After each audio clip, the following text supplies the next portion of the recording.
We are Matt and Madi Tritten. And we are women's health ambassadors for the St. Francis Gala. After exercising, I would notice that I would have spots of blood in my sports bra. And I thought, well, that's probably not normal. So I called my women's health provider, who I've had a great relationship with because she's been with me through miscarriage, a preterm labor, and we had a really good relationship. So I called her, and she got me in between appointments that day. So I went in, she did an exam and felt that it was very suspicious. So she immediately scheduled an ultrasound and a mammogram. When they went in, which I was kind of like, okay, this is probably unnecessary and ridiculous because I have no history of breast cancer. There's no breast cancer history in my family.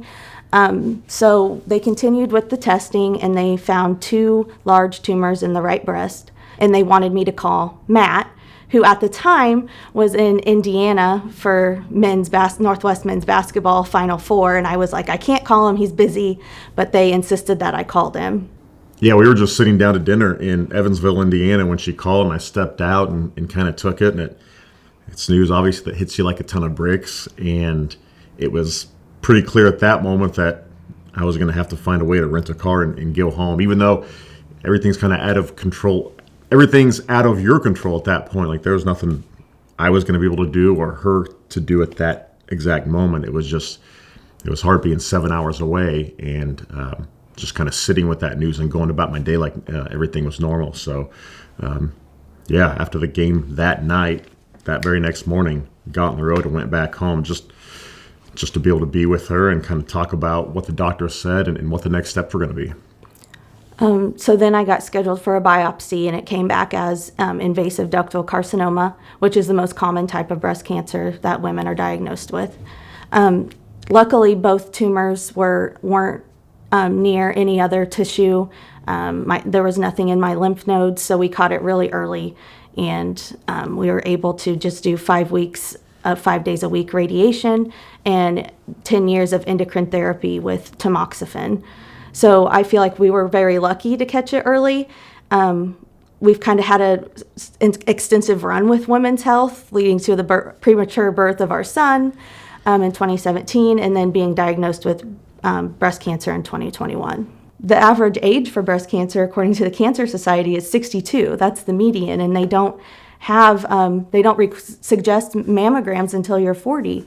And so there was just, one of those things where I was very angry at processing that, like, I'm healthy, I exercise, I'm at a healthy weight, I don't drink often, and what did I do to deserve this kind of feelings that were going through my head? And I found the best way to navigate that was just having a mindfulness set of gratitude and being grateful for the support system that I had, my husband, my family, my friends around the area that were just there giving me support.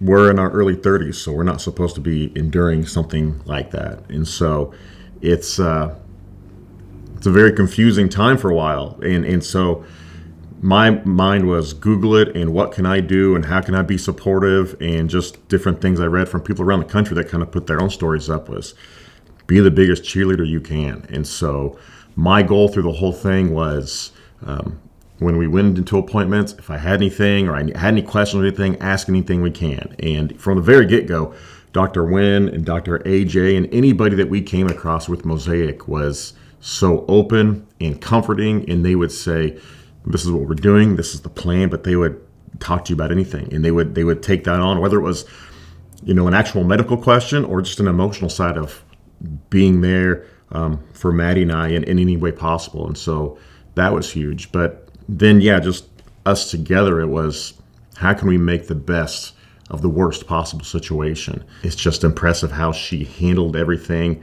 with dignity and kept her held up. And even a few low moments that were only between her and I at home, she's as strong as they come. Why I chose to be an ambassador, because not only did we have our own adversities in women's health, we are very close with several other young couples who have gone through things such as miscarriages, preterm labor, ovarian cancer, breast cancer, polycystic ovarian syndrome, all these things. And there's no way around it. Somehow women's health is affecting everybody.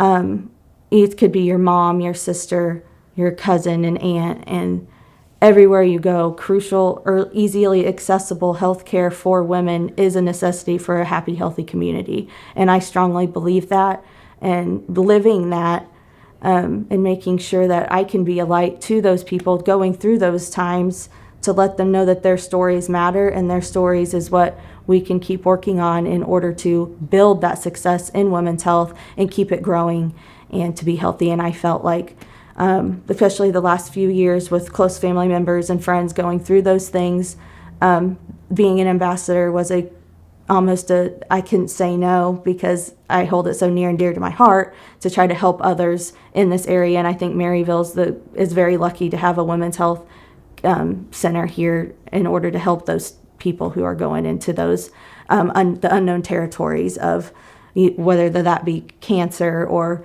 childbirth or anything in that nature.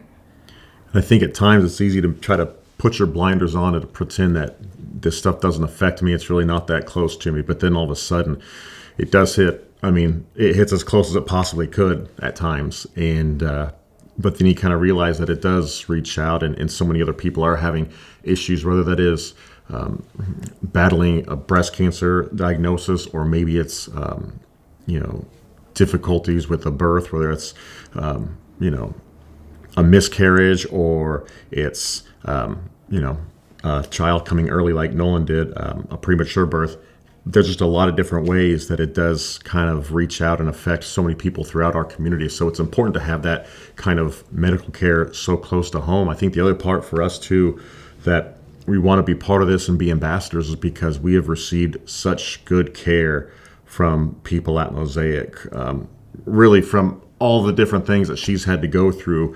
There's always been a comforting person right there. Doctors, nurses, any staff have been so helpful throughout all of this, from her miscarriage to Nolan's birth to the breast cancer diagnosis. It's hard. I mean, and these are things that will rock your world. And yet through all of that, they're willing to sit there and answer your questions and be of any assistance that they possibly can. So I think at the very least, we want to step up and show our support, that they've been great for us. And we know that there's so many other people out there that are getting very similar care right now that need it. And we need to continue to be able to expand on that here within our own community. Having the addition to a 3D mammogram for Mosaic Women's Health would be amazing, because the ability of the 3D mammogram, it actually takes different slices and photos of the breast, and it gets through the dense breast tissue, which sometimes a 2D mammogram can't pick up those tumors. So the 3D mammogram could go through those and have an early detection for those women who may be misdiagnosed with breast cancer because the 2D didn't see it. The 3D mammogram would have such a better ability to capture those small tumors or anything that looked abnormal, and more clearly to hopefully help someone get an early diagnosis to get treatment quickly, where their prognosis is better in the long run. So I think that would be a great addition to the women's health, having the 3D mammogram, because the prevalence of breast cancer is increasing every year in women. And so this would just be a great addition to that, to help save lives as we continue to march forward in women's health care.